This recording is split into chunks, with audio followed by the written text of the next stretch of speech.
Hello everybody, I'm your Sheriff Bryan Maines and I have a special treat for you today. We're starting a new series, I hope, called Sheriff to Sheriff, Memoirs of the Past.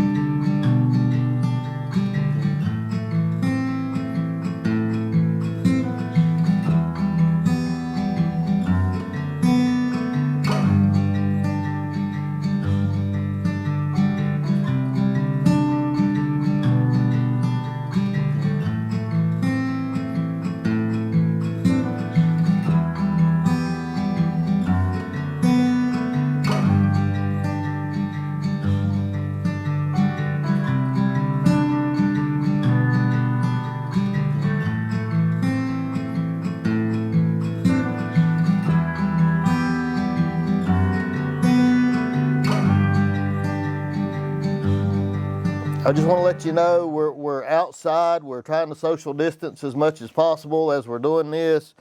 And but I have a special guest with me here today.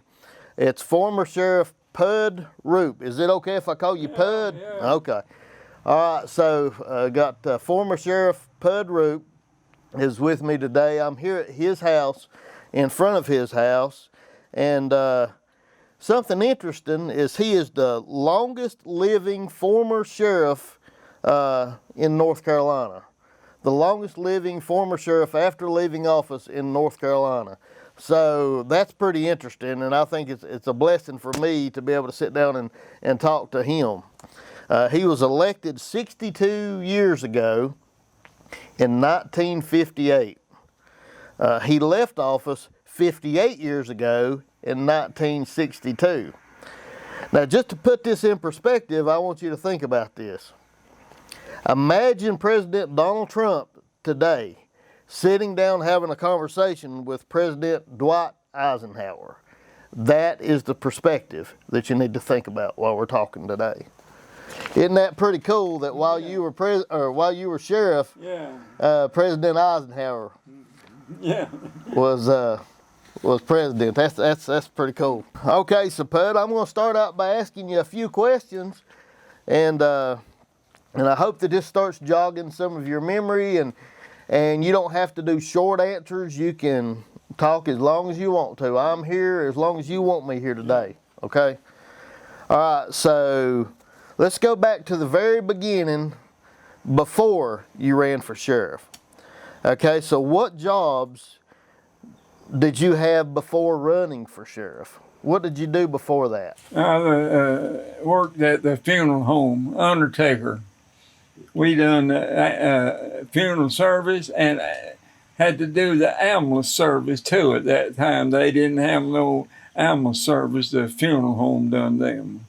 So whenever they, like if somebody needed medical help, you would go pick them up in the hearse and take them to the hospital. Yeah, we had it was a hearse, and at that time we could put red lights on it.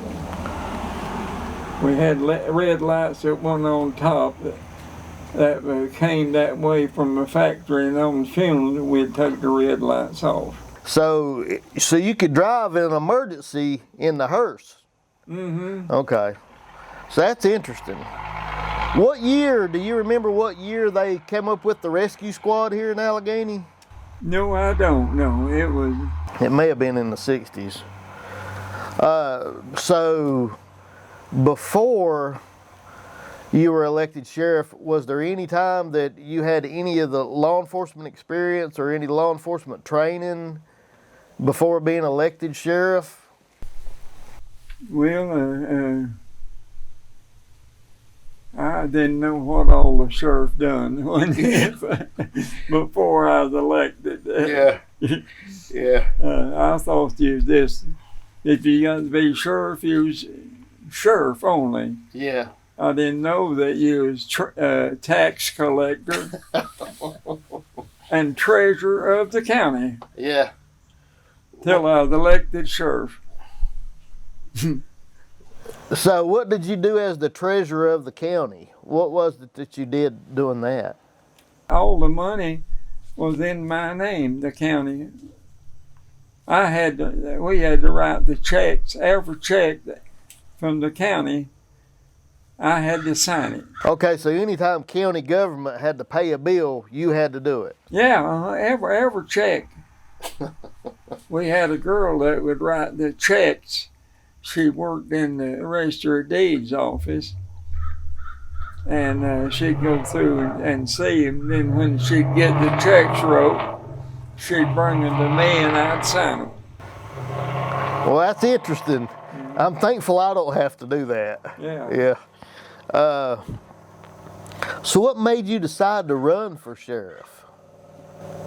Well, several of them come to me and wanting me to run. I hadn't thought about it or nothing. And Dewey Undertaker, he was the funeral man. He was about the only one that I know ever been around here. Uncle Doc Taylor was the first one that ever come there. But Dewey came, and I talked to him about it, and he said, well, do whatever you want to. And if you don't get elected, your job is waiting for you.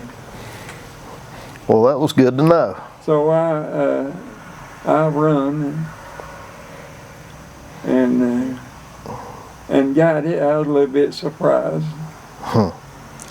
I was the first Republican elected.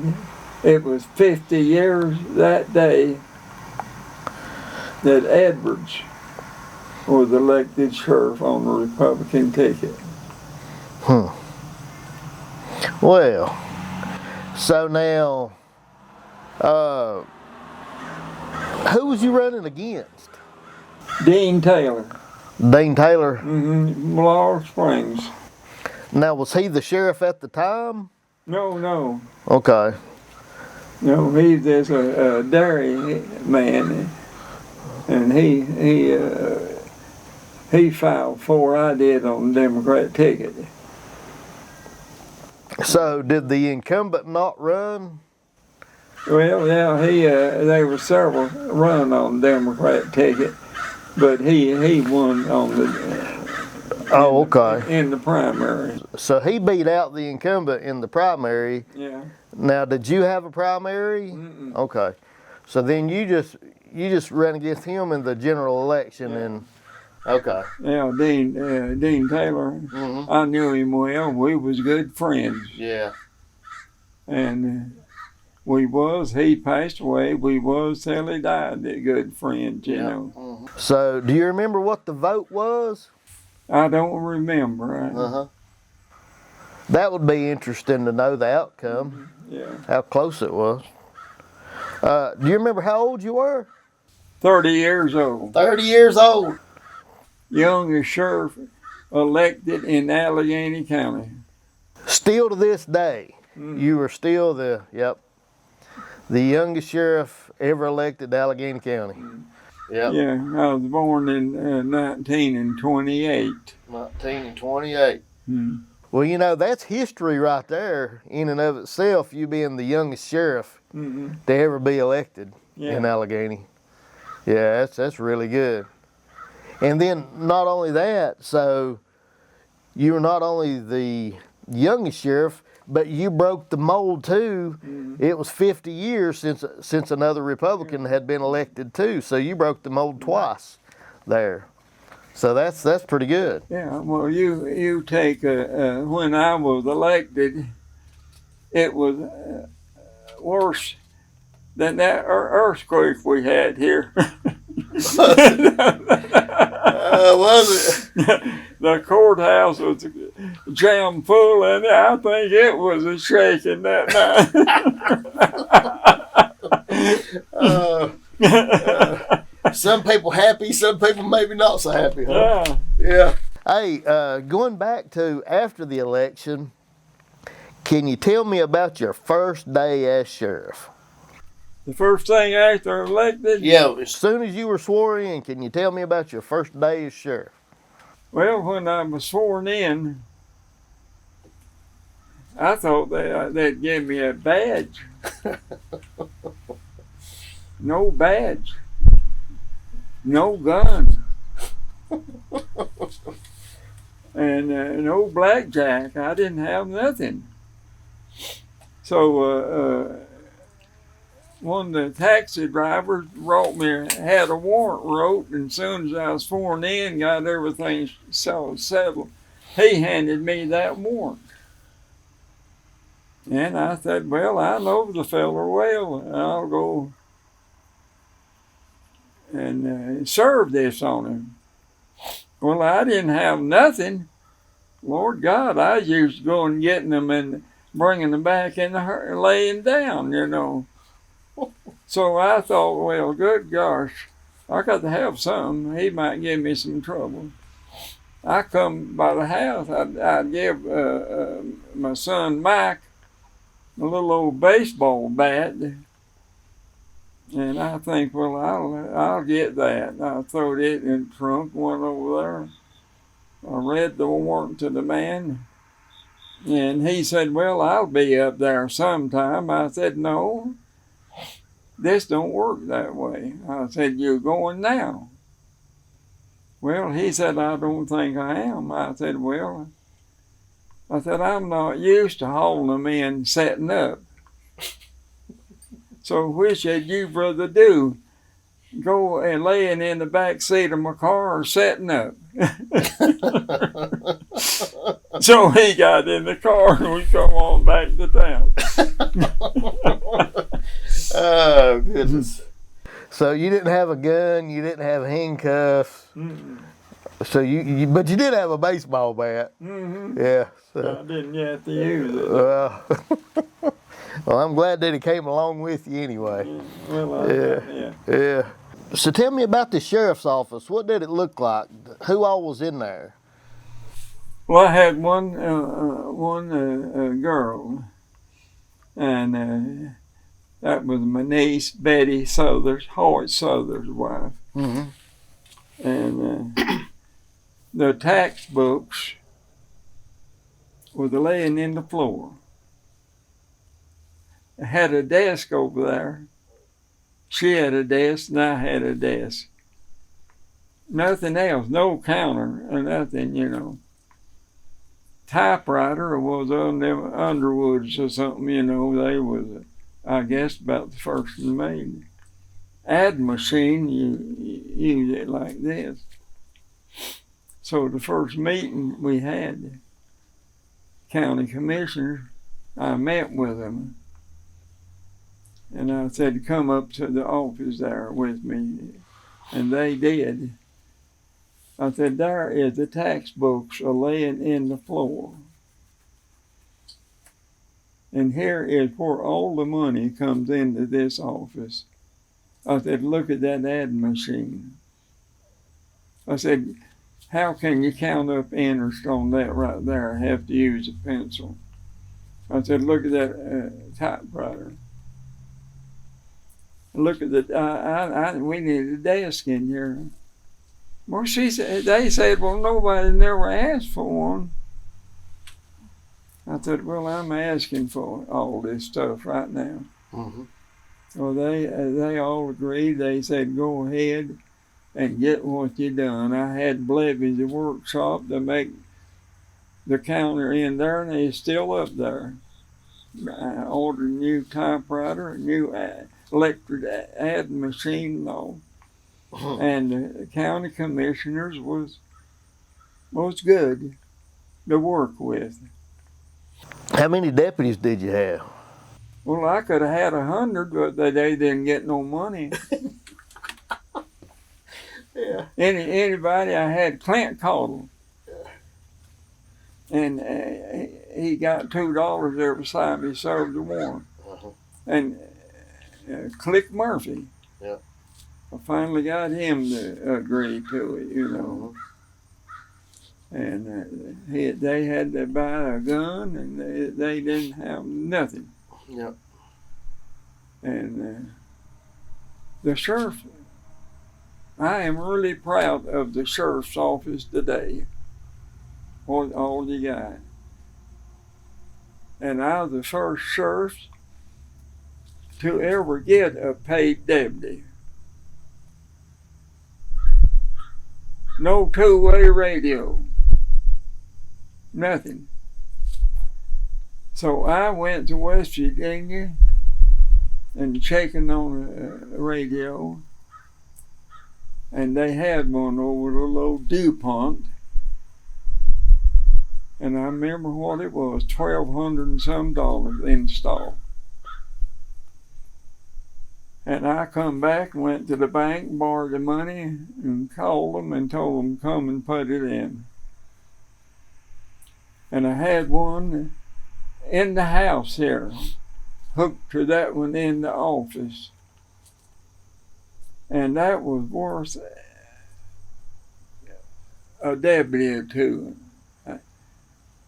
I was hooked up with Ashe County and Surrey County and some of the other county good ways from here.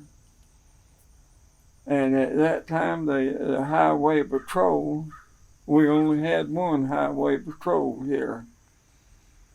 And he was on duty all the time. Well, in Salisbury, they had a receiver on the same frequency that I was. And I could talk to them. And if I really needed help, they could hear me and they could get a highway patrol there. Uh-huh. Or I could talk to Ashe County if I was pretty close there and they'd send help. Surrey County the same way. Uh-huh.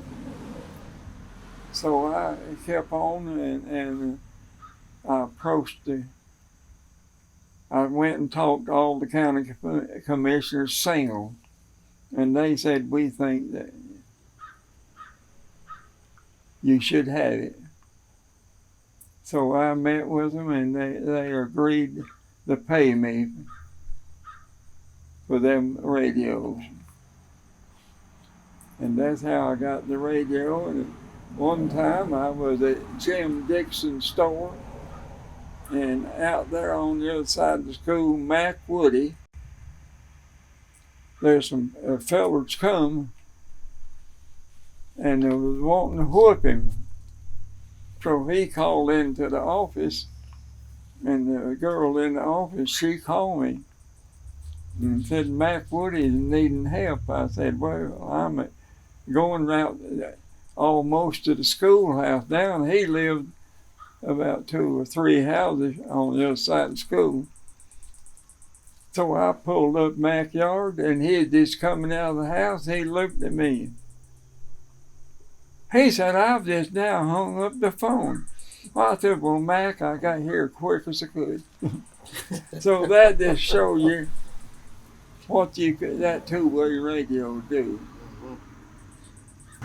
So you took it upon yourself to pay for it, to take out a loan for it yourself. Didn't know if a county was going to pay you back for it or not. Well, that was a sign of the kind of sheriff that you were. That was the greatest thing. I was wanting that two-way radio. You couldn't believe. And my wife, see, when I was out at night, she could, I'd call her if I needed help from Virginia, and we had their number, and she'd call them and tell them where I was at, you know.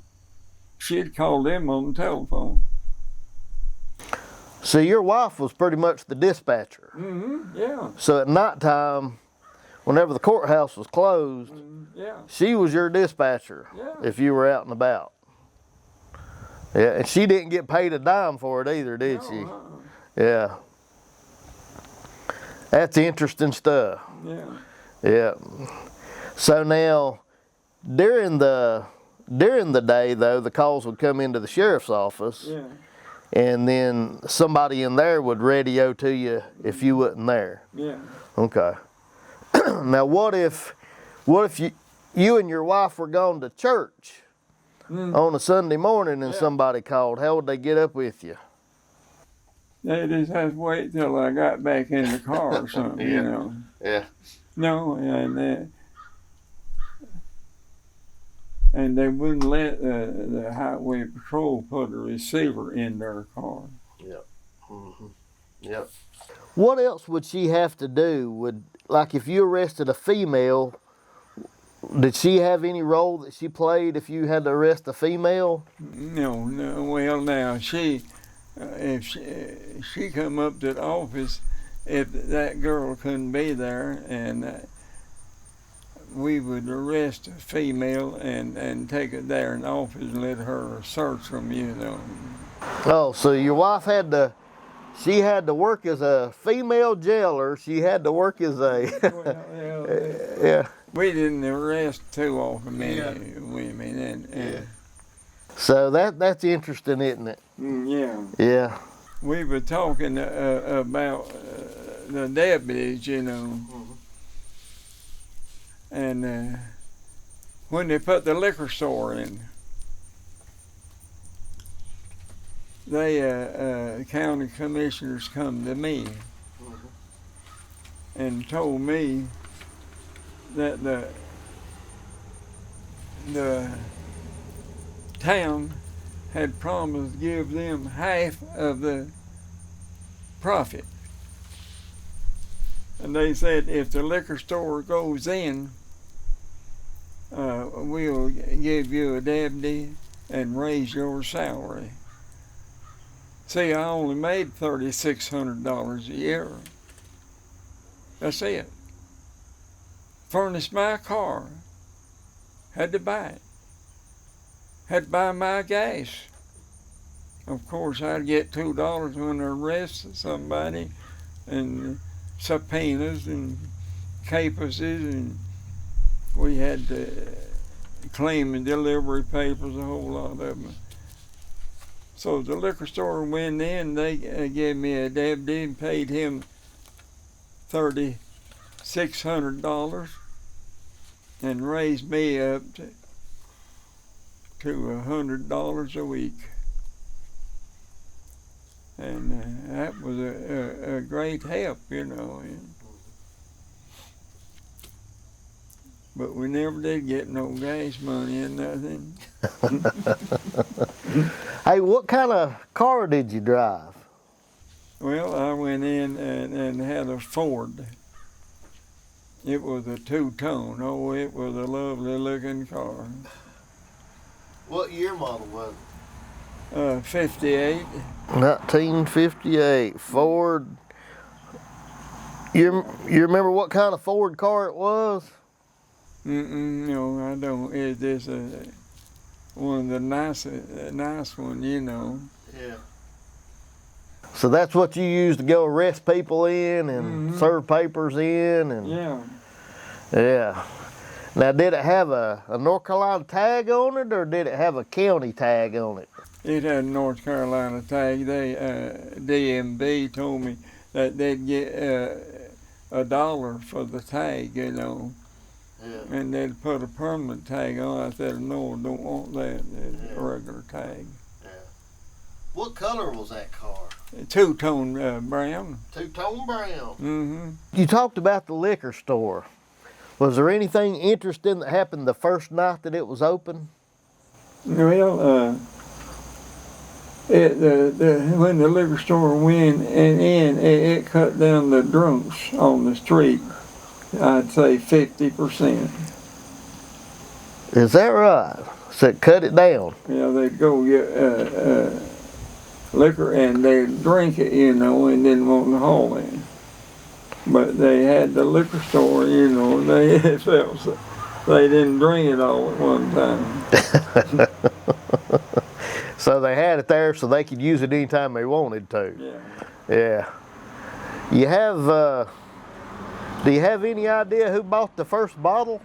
Do you have any idea who purchased the first bottle of liquor there? Mm-hmm. Glenn Nichols. Glenn Nichols bought the first bottle of liquor at the Alleghany liquor I was store. wondering that day where that was, you know. Yeah. Yeah, he was the mayor, I believe, and he bought the first first bottle. Yeah, he's just trying to serve the town, I guess. Yeah. Yeah. Let's go to the jail. So who ran the jail? Well, we had a man down there, Edwards, and they feed them 3 meals a day, and they kept a key to the jail, and everybody knew to knock on the door, and he'd give them the key, and the park service, they used it. They come and asked me if they could lock them up. I said, yeah. And of course, patrol. Mm-hmm. So they'd come and take them up there and book them, and everything, and that was it. So where was the jail? Right behind the courtroom. So pretty much where it's at now. Mm-hmm. Yeah. Or where the old jail is now. Yeah. Mm-hmm. Yeah. It was over the clerk of court's office, and going up the steps, it was in the hallway there. Well, it's in the clerk's office now, the clerk of court. Yeah. And it's over the register of deeds office. Mm-hmm. And it was, when I went in, there was 13 beds. And didn't have no mattresses much, and they was just old cloths covered. Didn't have no cover, and all they had that hot water heat. I went to Chatham's, and Gene Hall had a place down here below Schultz Farm. He married the county nurse, and I believe her name was Nanny Hall. And I talked to him and told him I wanted to buy some cover for the beds. He said, "How many do you want?" I told him I had 13 beds. He went in there and come and told them, bring me. I don't remember how. I had the back of my car full and the trunk full. And they wouldn't charge me a penny for them. Really? They give them to me. And it was down at Chatham's. And I ordered fireproof mattresses. I don't see how tell you the truth, a doghouse was better than the jail was. So before you were sheriff, they didn't have any mattresses, they didn't have any blankets? They had old mattresses Old. that wasn't 2 inches thick, Lord God, it wasn't a mattress. Yeah. And they didn't have any blankets? A few, But not much. Mm. Yeah. But you cared enough about people, whether they were in jail or not, that you knew that you needed to have them treated better than that. Yeah. Yep. So who fed them? Who was the jailer? Edwards. He would sweep a little bit, and he lived down there under the register of deeds office down there. So he lived there. Did he have his family living with him? Yeah, he had a wife, that was it. Did the county pay him? Mm-hmm. Did they? Okay. So his job was to feed them and look after them. They cleaned the courthouse. They cleaned down the halls and the offices and everything. So they got free room and board, and so that was part of their pay, is they got to live They there. got so much a meal. Okay. Mm-hmm. Did anybody ever escape from the jail while you were there? Had one. Okay. Mm. He escaped from jail? Mm. Okay, can you tell me about that? Well, he wanted to feed him, and he's put it through the hole, and the boy grabbed his arm. held him till he got out. The man was from Laurel Springs. Had him in there for stealing the cow or something. And I hunted some for him, but he left, and I never did see him, and I had a warrant for him for escaping. And when George Wagner was elected, I told George on the warrants. And I had several warrants in there that I didn't want to serve them. They wouldn't come back to the county. And he was one of them. He wouldn't come back to the county. He'd stay out. That's all I want him to do, stay out of this county. You'd rather have the warrant than have the person, wouldn't you? Yeah, I know some people like that. Yeah, he would. Yep. If he had a trial and come back in, well, he'd been in the other trouble. Yeah, and he would have been here to stay then. Yep. Well, tell me this. What about the prison? Whenever the prison was in operation here, did they ever have any escaped prisoners? Mm-hmm. They had a prison camp down here, you see. And one good thing about the prison down here, it was a long-term prison. And if I needed help, I would go down by the prison, and there's always some of them extra guards down there, you know. And I'd deputize them, and they'd go with me. I used them a whole lot. Of course, I helped them on escape. And you know, when we had court, even the short term, I had to take them all to Raleigh. So you had to take them to Raleigh? By yourself sometimes. Sometimes the guards would go with you. They would pay me mileage, and when I left the county and my meals, I got paid for that. But the short term, I remember going down there one time and taking 5 at one time. Had 2 in front with me and 3 behind.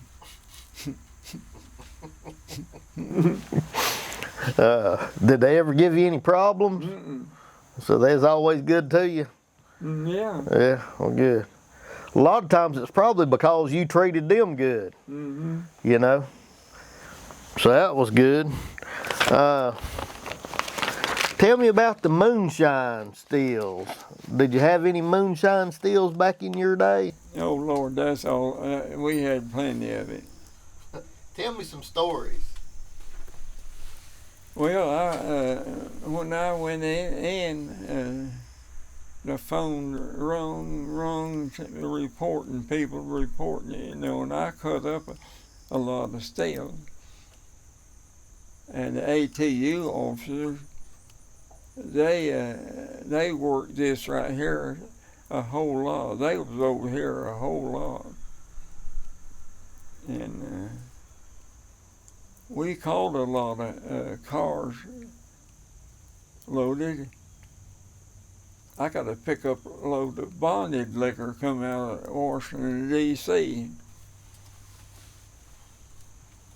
And down here, Roaring Gap, they cut off to the right. They was going into to Wilkes. And they got down there, and where you had to make that sharp turn, they sort of got in trouble and left it. So we got that.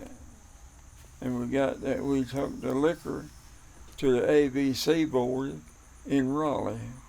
And the school got that money, and we sold the vehicle, and the school got that. And out there on the Pulltail Road, that was the big still, and they had a sheep down there that was hauling it from the road, the sugar and stuff, and they would take pine trees and cut them off, you know. Not too big right beside the road, and they'd lay a board across the ditch, and they'd dug a hole and stick that pine tree back in it when they got the vehicle down in there. And the way you catch that, if the tree started dying, go and see if you could pull it up, you know. We got a Jeep down there, and I don't know what all. I got a whole lot of sugar. Give the sugar to the hospital and the school. Had that Jeep. It was a nice Jeep. No cover on it, you know, just. We cut up a lot of stills. People called in, and boy, they'd keep a tab on you, see if you got them or you didn't. So tell me about your car again. Now, did you have blue lights and sirens on it? I had a red light. There wasn't no blue light then, you see. Red. I had a siren. I had a red light that sat on the dash. It was just a cover, and it had a cover you put over it, you know. And the front part was open, and if you wanted to, you could just move that cover and put the red light back here, and people wouldn't know it was a red light, you know. And if you stopped the car out on the side of the road or something, you'd just pull that cover off when you get out, and it shined every way, you see. And the siren, the funeral home, Mr. Servant owned the funeral home in Independence, and they'd bought a new hearse, and the hearse come with a siren on it, and the old one, they took it off and is laying over there, and they give that to me. Had it put on. Well, that's interesting.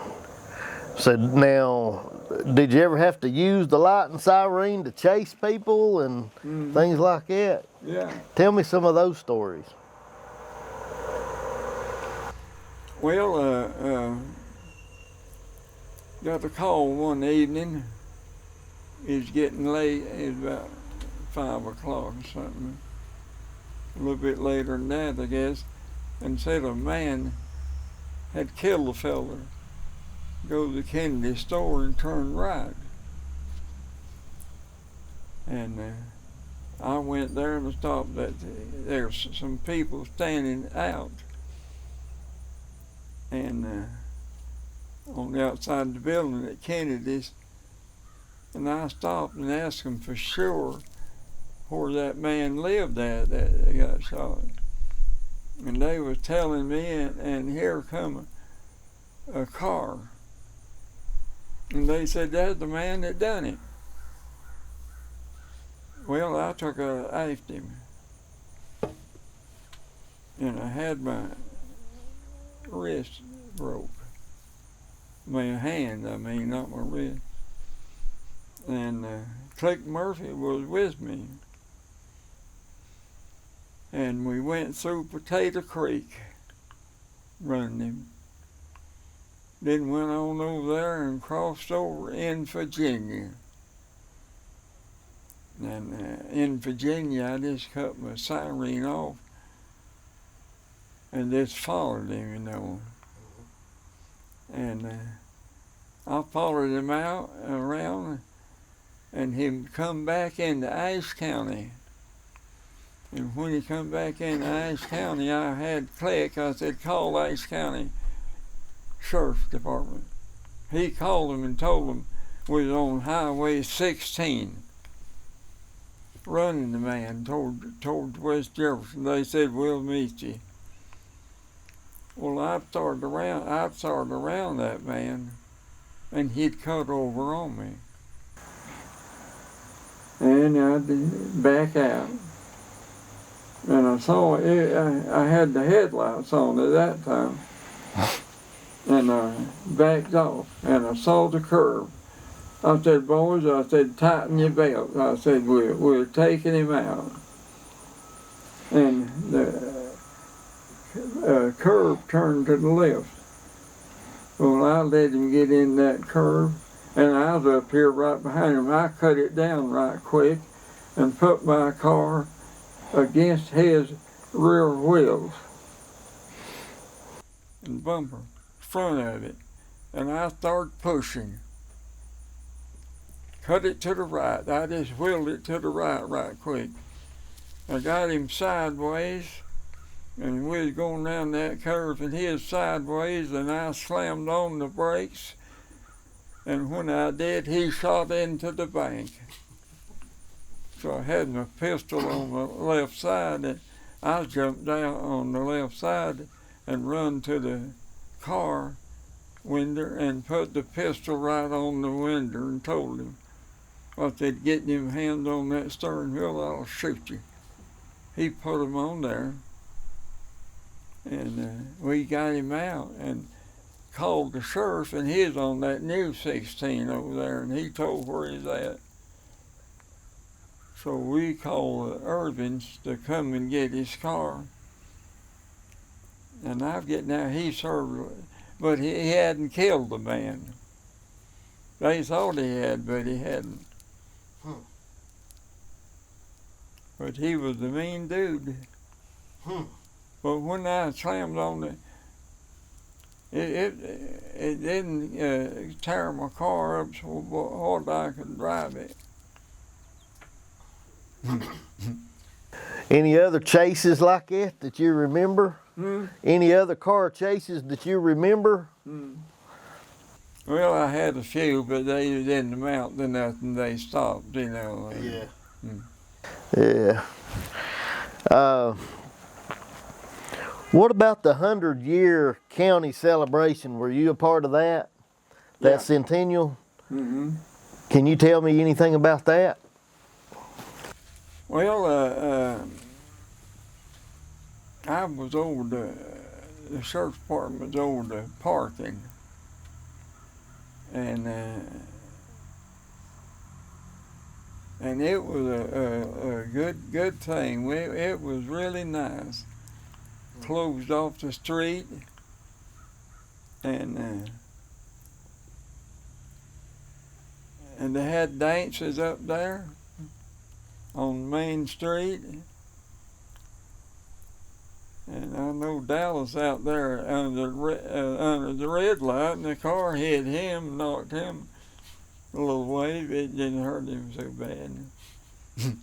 Dallas Polier? Yeah. So, was he with the police then? Yeah, Was he at the town police then? Yeah, he was a chief of police. Yeah. Tell me some more about that centennial. Well, there wasn't a whole lot. Everything was pretty quiet, you know. It was nice. And they buried that thing in front of the courthouse and put books and stuff in it, you know. So they'll dig it out, and you see that happened in '59, I believe it was centennial. Yeah, it was '59 or 6, and when it's 100 years old, they'll open that up. Yeah. There's some bottle of liquor in there. There's some liquor in there. I probably won't be around when they open it up. You never know. You was wanting to tell a story about something. Go ahead and tell the story. All right. You know, we just had one highway patrolman here. There wasn't no two to work day and night, nothing. At one time, the sergeant of the highway patrol came up here to the office, and he said, will you take care of the wrecks until we can get somebody up here? I said, yeah. And he said on weekends, I will send a patrolman up here, and he will go and help you serve your papers. And at that time, patrolman was a highway trooper, I believe. With the highway, they couldn't leave the highway. If they went with me to somebody's house, I had to deputize them. So one weekend, one day evening, I got a call that they found a little boy dead on 113 riding a motorcycle. A bicycle. And patrolman was on vacation. Well, I went up there, and that little fella was dead. The man just kept going, but we found parts of a headlight, and the truck had lost some coal, and he was going toward Piney Creek. Well, we picked up that headlight. I had no idea. Nobody seen nothing. Picked up that headlight, every piece of glass that we could get. Got it to the lab, SBI lab in Raleigh. And they put that together enough till they told us what kind is the international truck, the headlight come out of it. Well, going that way, we figured he was heading into West Virginia. So I called the sergeant and I said, I need a patrolman to go with me into West Virginia. And we called Lonnie Williams, SBI. We went into West Virginia, and we stopped at every little old garage going into West Virginia to see if a truck had stopped there. And we got into West Virginia and went to the mine. We got a hold of a trooper over there, because they'd look at us like we was robbers ourselves, And he went with us, and we went to them mines, and we spent 2 days over there going to different ones. So we told them what kind of a truck it was, and the right front headlight was missing. So we got the word out. And so help me God. About a week after that, Lonnie Williams, the SBI agent, was in Wilkesboro and met that truck. And I got a call. He said, I'm heading to Sparta. And he said, I've got our man. And he was a good man. That courthouse was full of witnesses. He just lost his nerve, went all to pieces. He was down below the mountain, and they said he's one of the goodest citizens they was in that county. He said he didn't know why that he left there. But that was some good work, you know what I mean, finding out what kind of a truck it was and everything. That was good police work, wasn't it? Mm-hmm. Yep. That's better than I still see today from some people. Mm-hmm. Yeah, so you were a man before your time on many things. I enjoyed working on something, I didn't enjoy anybody getting killed, hurt or something, Mm-hmm. I didn't like that, but that little kid, that right there, you didn't know where he died instant or a little while, you know. That didn't set too good with me. It stays with you for a while too, don't it? Yeah. Yep. I could tell you some stories about that too. I understand what you mean. You still remember it today. Yeah. Yep. Well, tell me about, had something else I was going to ask you about.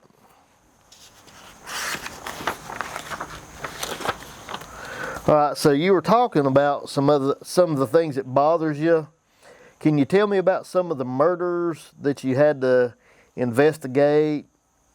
Things about that, maybe people getting shot or killed. Can you tell me some stories about that?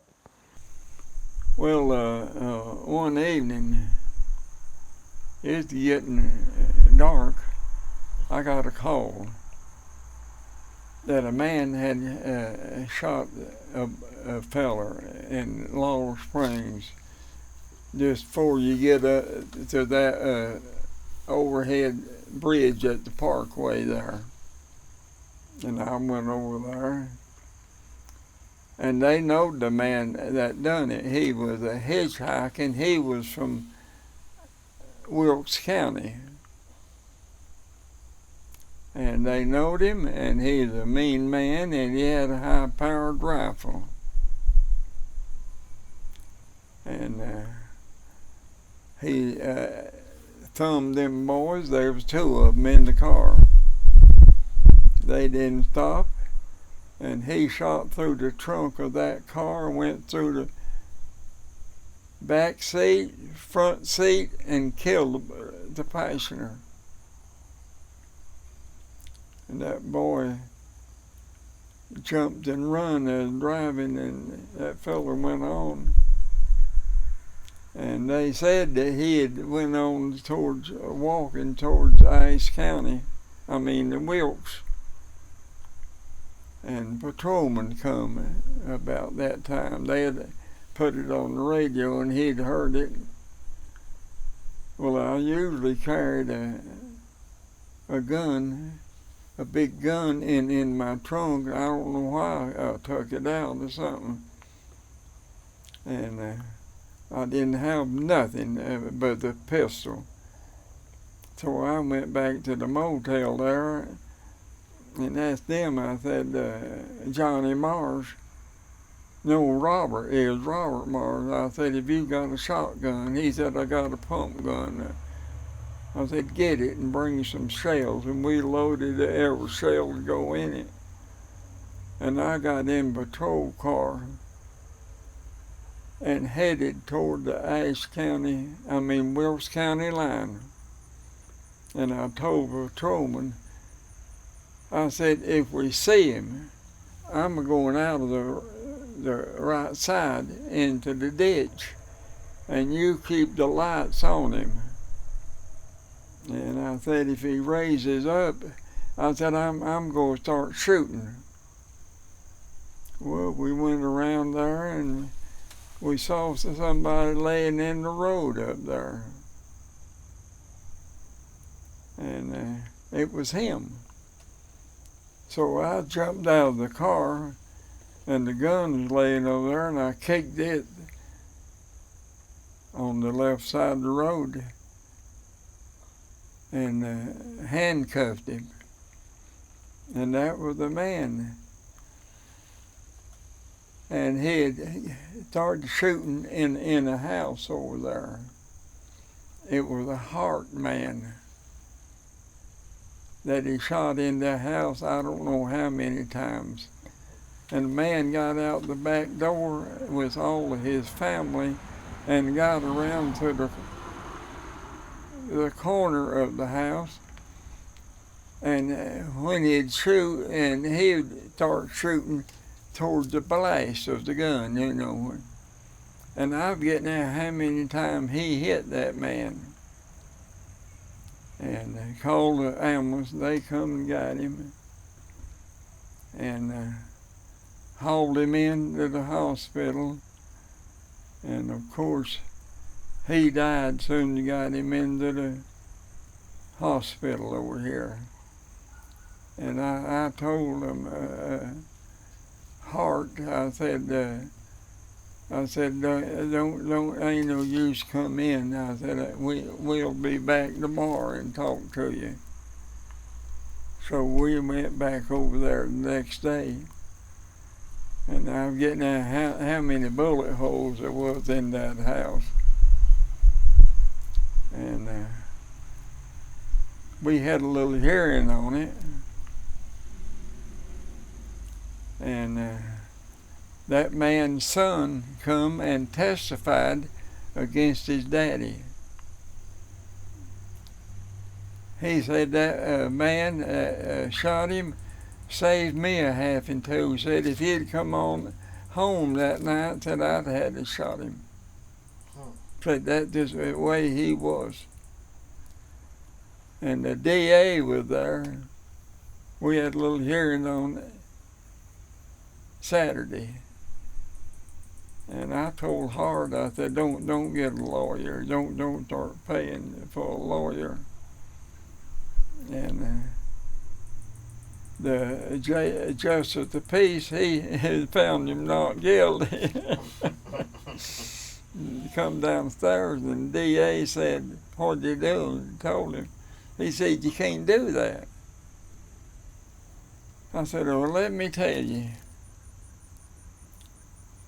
He might have saved my life. He might have saved the patrolman's life.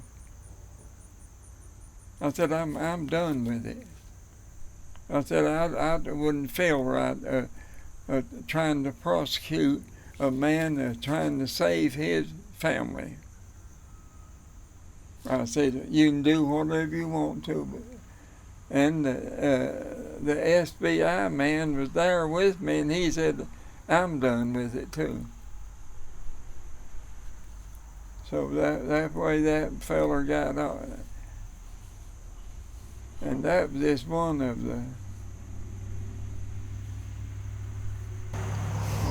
deals. Yeah. Well, that was back whenever common sense mattered, you know, and it still should matter today. You made good decisions back then. Well, I didn't want that man go and hire a lawyer and start paying him big thing, and him trying to protect his family. That's right. Yeah, I wouldn't do it at all. Now that's it. And that's the good thing about North Carolina. See, in North Carolina, the sheriff gets to make that decision, and you made the right call. And yeah.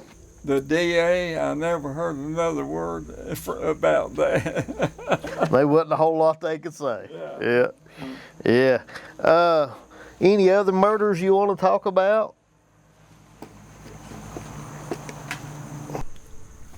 Well, there was the Murphy case, Frank Murphy.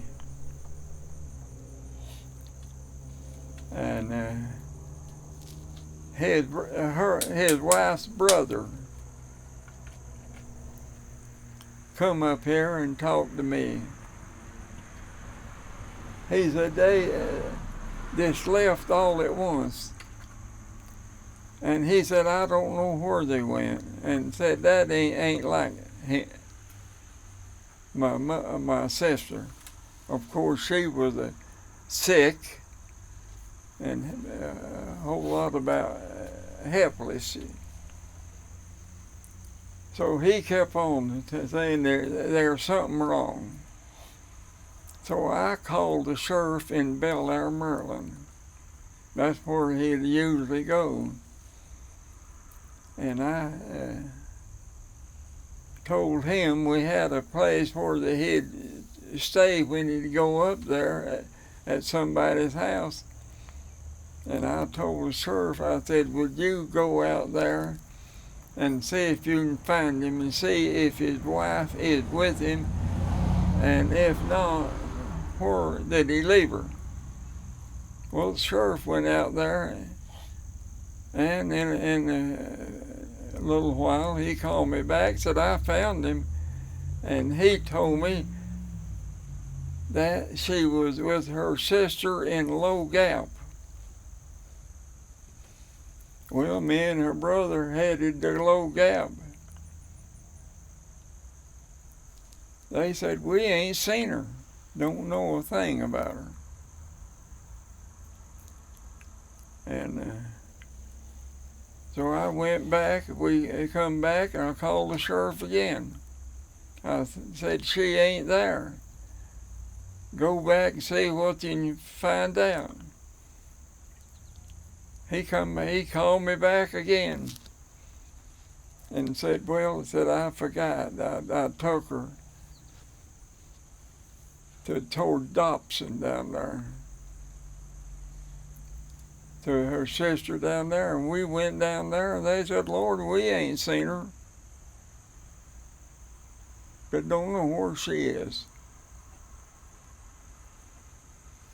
So we come back, and he kept on, and he said he's killed her. He killed her. So I put the word out that I needed all the help I could get to hunt that farm down there over and see if we could find anything. So we met down there on a Sunday morning, them two searchers out there at Saddle Mountain. We went up to the first one on the left. That road went up there and followed the parkway. We got up there in the open field. I said, okay, fellas.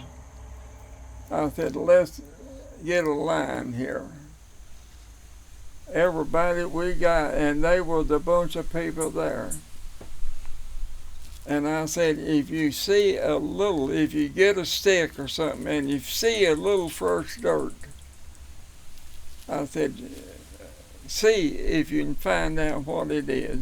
We went out through there, and everybody done what we told them to. We all stayed in line and didn't get too far away from one another. And there was a big brush pile down there. And in a few minutes, a man hollered. And he said, I found her clothes stuck in this brush pile. And I said, okay, fella, she is dead. I said, let's keep on going. And we got to a fence out there. And a boy, I'm getting down, the fella found her. And he said, I found loose dirt here, it looked like a grave. So I said, well, hollered back, I said, well, dig down and take your hand and move some of that dirt. And he pushed it back a little bit, and he hollered and said, Lord, I found her hand. So we went on over there. And of course, I get in hold of a corner to come out there. And I had somebody to go and get some shovels and stuff. And we might have went back to the house to see if they had any shovels there. But we got them. And by that time, the SBI,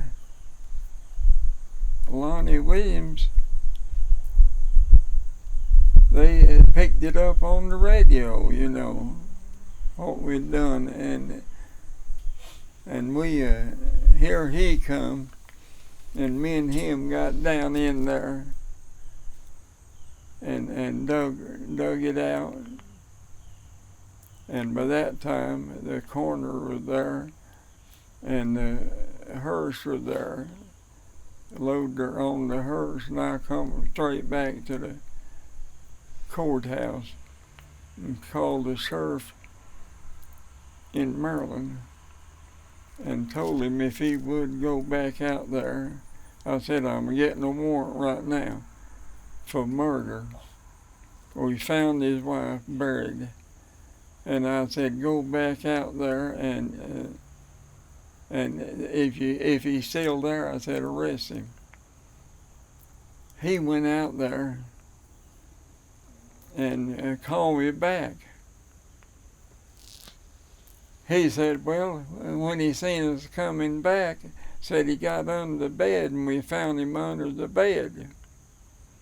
And said he is living with a woman here, staying with her, and he got 2 little kids. And I said, well, arrest the woman too.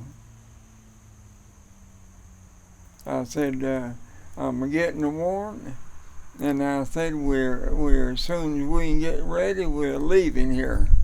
Well, we got a warrant and got us some clothes, and clean clothes and stuff.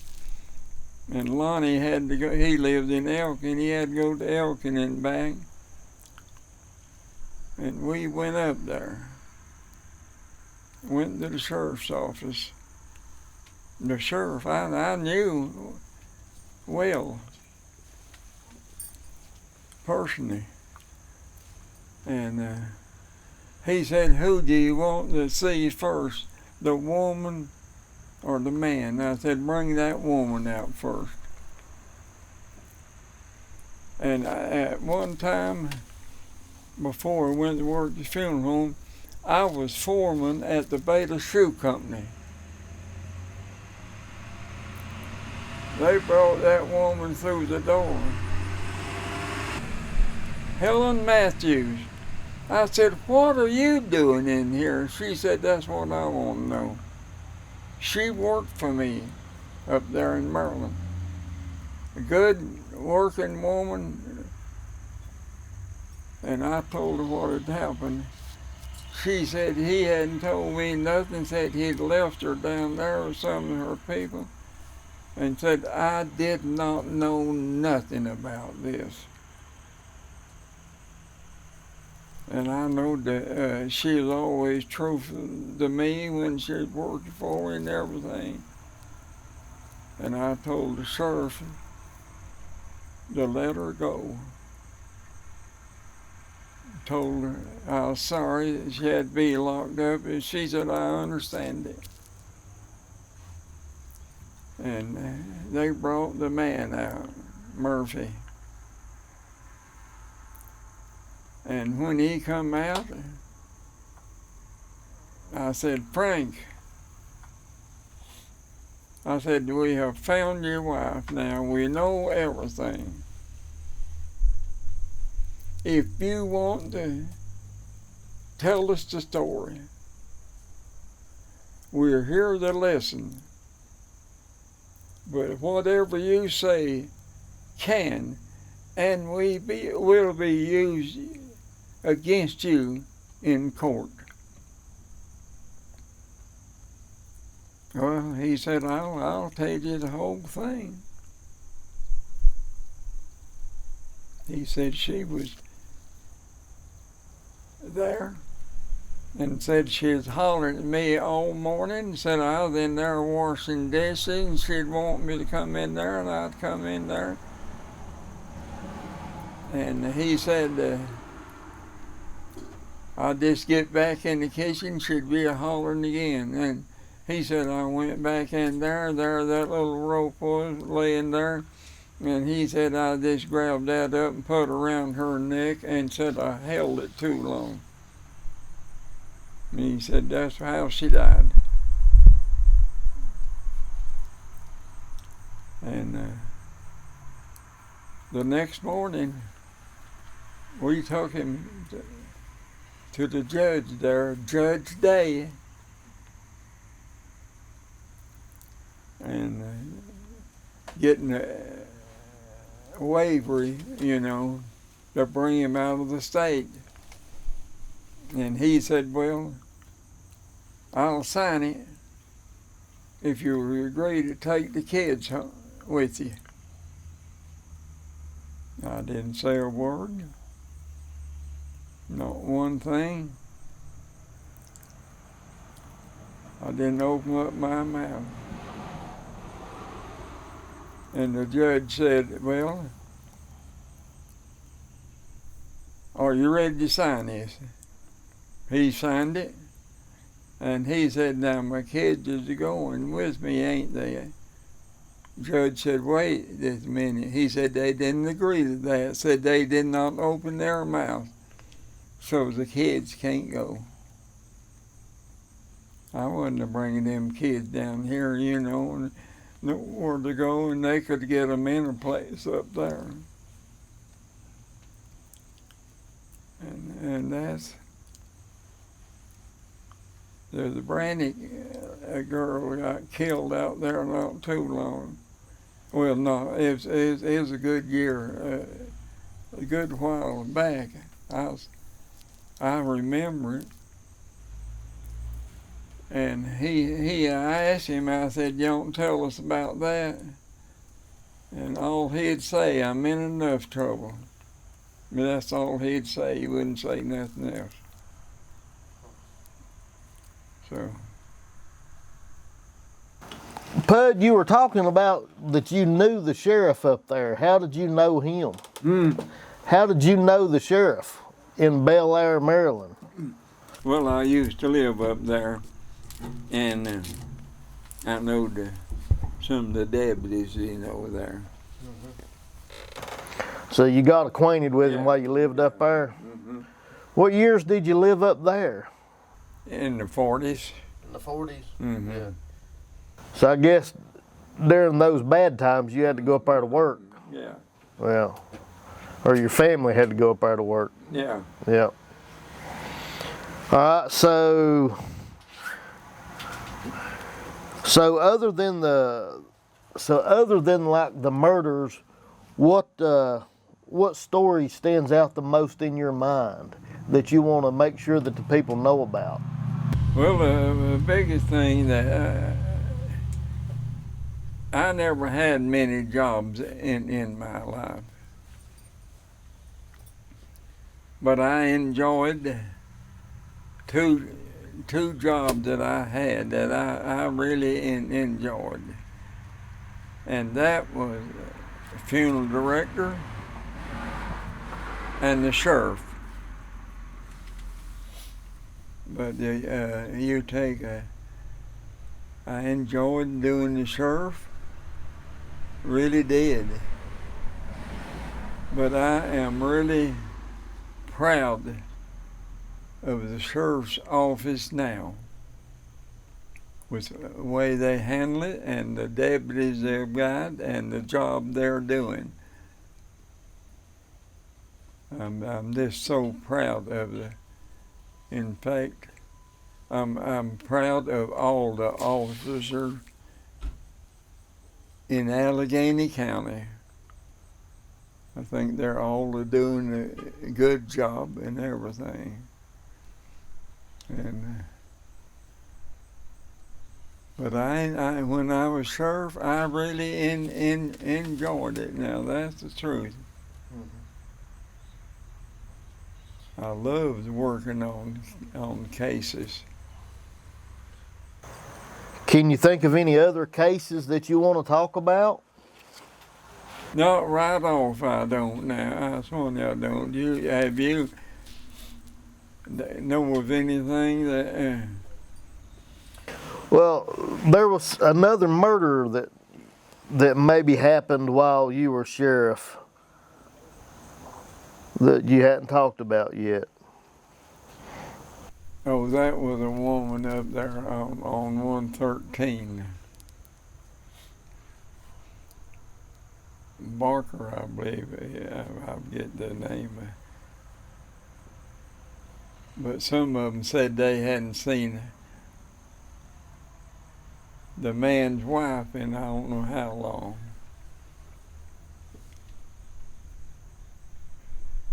So I go up there one day. Nobody was at home, no sound or nothing. And the door was partially open. So I pushed it on open and hollered. Told them who I was. Nobody answered. And I went in to open the bedroom door, and there was a woman that had been tied to the bed, arms, legs, and all. She was burnt. I reckon hot water and all. And I come back to town to get the coroner. You go up there. And in the meantime, they asked me where I'd been, where I was going. And I told them, and they said, well, we saw the man go in the doctor's office over here just a few minutes ago. I said, you did? Yeah. So I went over there, and there he was. I arrested him, took him to jail. And he pleaded guilty what all he'd done and everything, you know. And that was about one of the brutal killings that I have ever seen in my life. So that was the worst crime that you had to investigate? That was the worst crime that you had to investigate as sheriff? Yeah. You still see it today, don't you? Yep. I think I showed you a picture of one of them, yes, didn't I? you did. Yep, you did. What do you think your greatest success was as sheriff of Alleghany? Looking back on your career as sheriff, what do you think was the best thing, your biggest success while you were sheriff?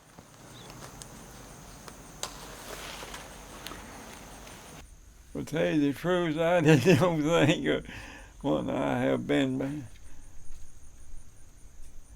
I've tried to do my job and do it right, you know, on everything that I went to, you know.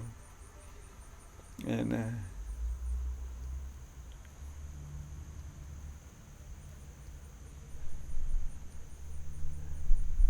it was sort of hard sometimes to get out here and work hard on something. And first thing you know, they're walking the streets again. I mean,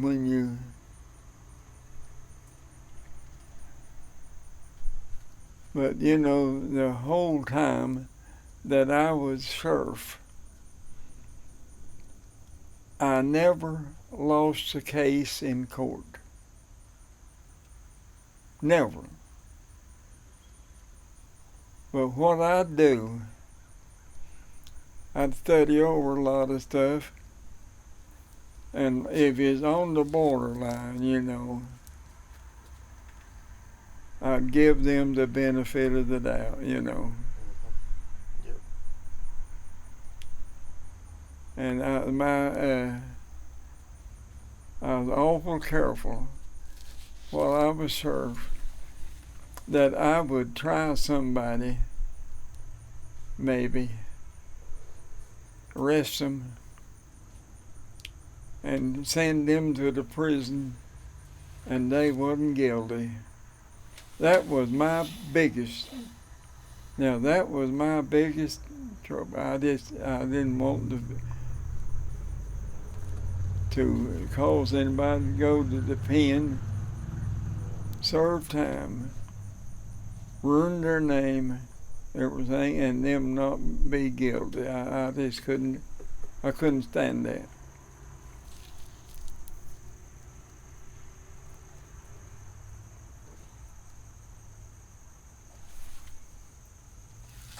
But we got a lot of great people in Alleghany County, good citizens.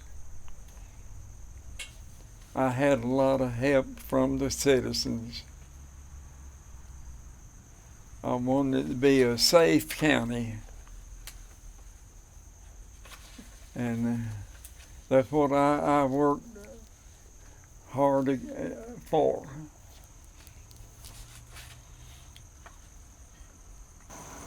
Did you ever have to do any transports to, did you ever have to take people to Broughton Hospital or any of those places? Yeah. Sure did. Did you? That was pitiful. Yeah, it really was. It was.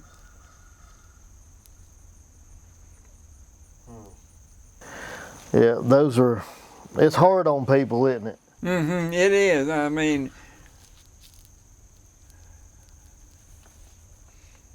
a hard-hearted man has no business of being in office in the law enforcement. Amen. I think you should put yourself in that position in long. Now, I don't want no criminal walk in the street. Now, that's one thing I don't want.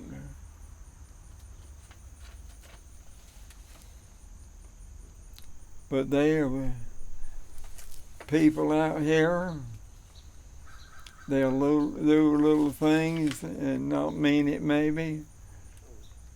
They still got a heart, you know, and everything out of this. Well, let me ask you this. One of your family members had mentioned to me that one of your family members said something about whenever you were driving the hearse that you went to pick up somebody one time and they had a bunch of hound dogs. Do you remember that? A bunch of hound dogs? No, I'll tell you what that was now.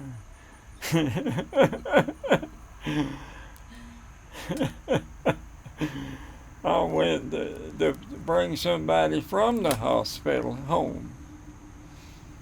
Had their back broke, you know. And we was coming up the road, and I know a man that had the same trouble, and he got fleas. He had that cast on him. He got fleas all the way down under that cast. And he listened back there, and you know, the herd, they didn't have no protection. You could talk to the patient back there. And I pulled up to his house, went back, and opened the back door to get him out. And his neighbor had a bunch of hound dogs. Well, I turned my back, and them hound dogs went in that ambulance, and him was screaming, "Get them things out of here!"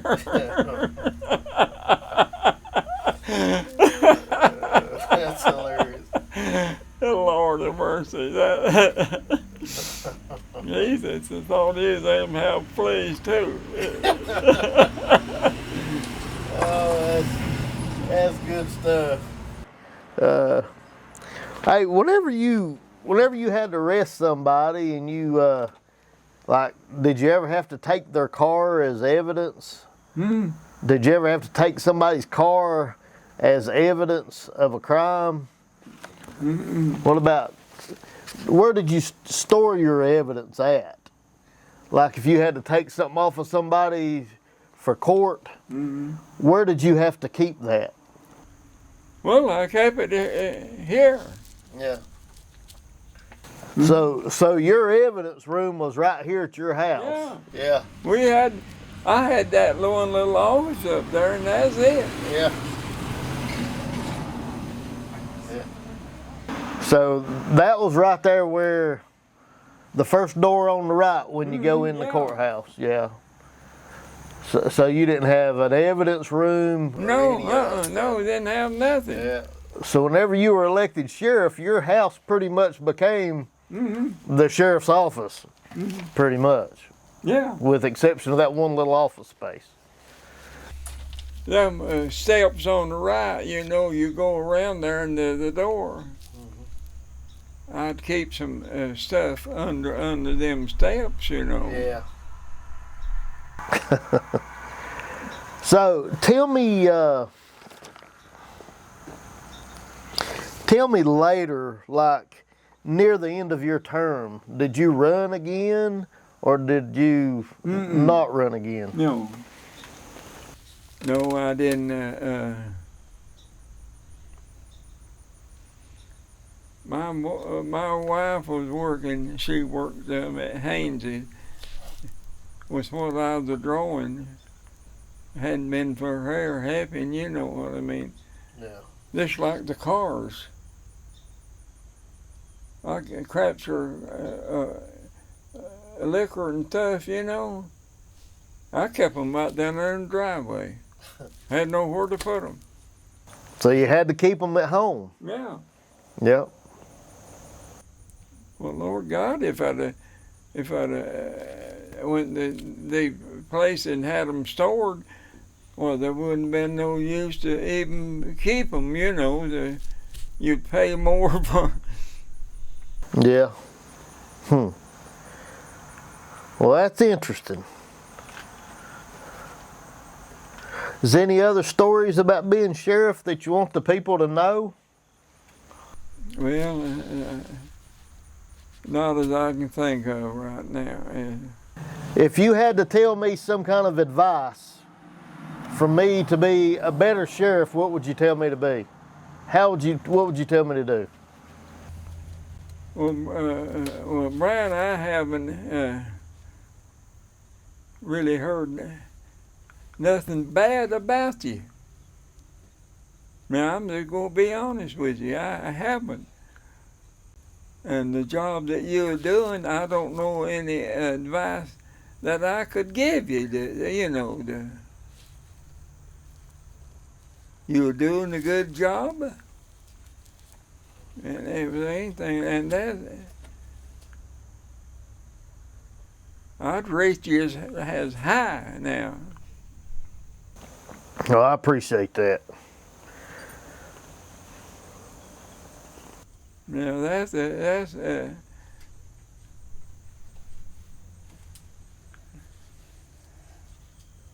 that's a coming from you're a Democrat and I'm a Republican, and that's coming from the Republican, coming from the heart too. Well, I appreciate that, Pud.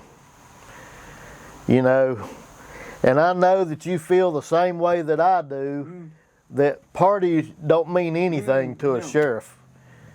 You know, whether you're a Democrat or a Republican, it don't matter. You're the sheriff of all the people. That's right. That's right. When I was go out there, I did not think. I'll just tell you like this, you know. When I was sheriff, I have had to arrest some of my people I went to school with. And I've had them say, well, I didn't think that you would do me this way. I said, hold it right there. I didn't think that you'd put me in this position. I said, you should have thought more of me than to done this that caused me to arrest you. They didn't say nothing. Yep. When I went there, I didn't ask the man what his politics was. I didn't care. Nope. I was sheriff of all the people. Yep. And that's what it was. Is there anything else that you want to talk about, or anything that you want the people of Alleghany County to know about you and how you served as sheriff or anything else? Mm-hmm. Well, I just want to thank the people of Alleghany County that while I was in office, the way that they helped me, some of them did. And the people at Alleghany has always been good to me, and I appreciate all of them. I don't care about the politics. I just think what a man is, man, female, and the young people growing up, I just hate for them to have to go through what that they may have to go through. I love the young people, the kids and everything. And I just love the people of Alleghany and thank them so much for the cooperation that they gave me when I was in sheriff. I just want to thank them. Well, something I want to do, closing this out, is, you know, there's going to be some people listening to this, and I want people to realize, you know, I've been around a lot of sheriffs over the years. I've been around a lot of law enforcement officers. I've been doing this for almost 30 years now. So I've seen a lot of people come, and I've seen a lot of people go. But I want to let you know, it's kind of like the Ford Edsel. You know, the Ford Edsel was a car before its time. I believe that you were a sheriff before your time. I really do. Because I think that just listening to you, I tried to write some stuff down.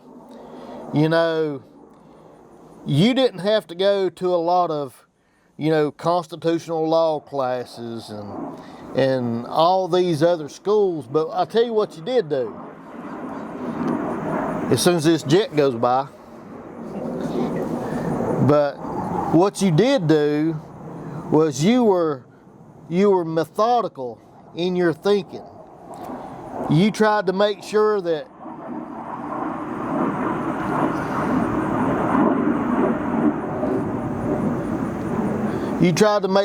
everything was done correctly. And if you didn't know how to do it, you called people and you read the books to figure out how to do it right.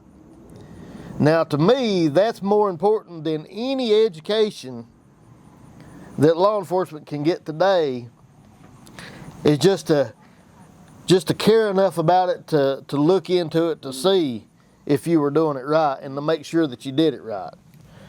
So you were a man before your time on that. And now the crime scene investigations, you was talking about that busted headlight. People today wouldn't do that. People today wouldn't take the time to do what you did back then. You were a man before your time. Going back to how you treated people, not just the people that's out on the street, the people that you see every day, but the people that's in jail. You treated them good too. You got them all new mattresses, you got them all new blankets and stuff like that. Not everybody would have done that. You had a heart for everybody, whether they were out walking the streets, working a job, or ended up in jail somehow. You had a heart for the people. You went out and you bought those radios out of your own pocket that you had to go to the bank and borrow money for. How many sheriffs do you think will do that today? Not many. I'm going to tell you, you're still a sheriff before your time. And the empathy that you've got for your fellow man, people could learn from today. The way that you put yourself in their position, in your mind and in your heart, to make sure that you treated them right, touches me. And I appreciate the man that you were while you were sheriff, and I appreciate the man that you are today. Well, I'd just like to say one more thing here there. You know, I was the first sheriff that ever went to Chapel Hill for a little training. Well, tell me about that. Well, that was all. I went to school down there, you know. Yeah. In Chapel Hill. I went down there and I went to the county commissioner, and they said, well, none of the rest of them has ever been. I said, that's their fault. That's right. And I learned a whole lot about the law. I didn't know what a capus was. I didn't know nothing, this and that. You know what I mean? I didn't. And I learned that right there, and I come back and I tried to use it. Yep.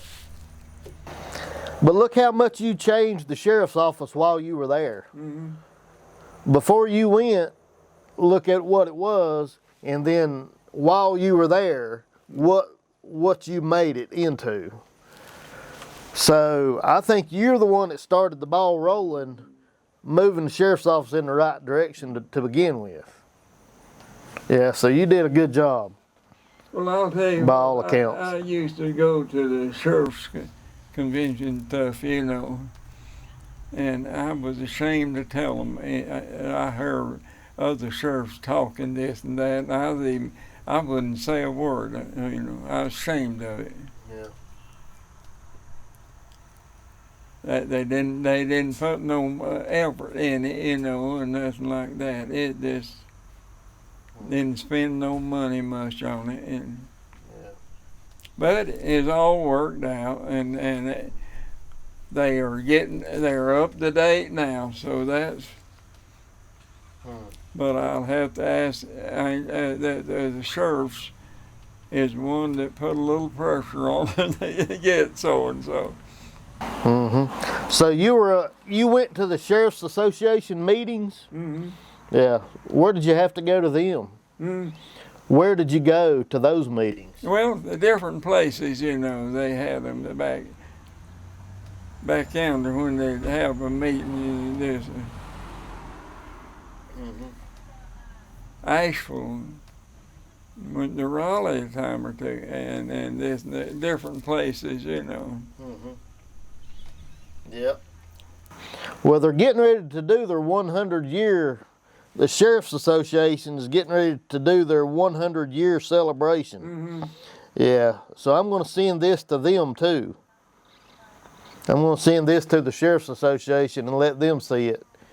Hopefully they'll show some of this at their 100-year celebration, I hope. I bet they can't find another sheriff that can say what you can say. Yeah. So, is there anything else you want to talk about? No, that's it. Okay. Well, I tell you what, I appreciate you. Mm-hmm. I really do. I appreciate you. Yeah.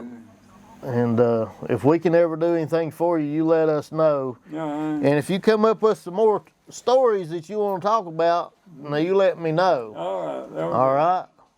All right. Well, God bless you. One more thing I was going to ask you. One more thing. So, you went to church about every Sunday. Mm-hmm. How much did your faith have to do with you being sheriff? Well, you know, I went to sheriff. I didn't get to go every Sunday when I was the undertaker. Yeah. But it had a whole lot to do with it now. Yeah. Well, I can tell by the way that you treated people that it did. Yeah. Yeah. So, well, I'll tell you what. Well, I'm finished now unless you want to talk some more. No, that's good. Right. I appreciate it now. Yes, sir. Well, I appreciate you. Well, God bless you, Sheriff.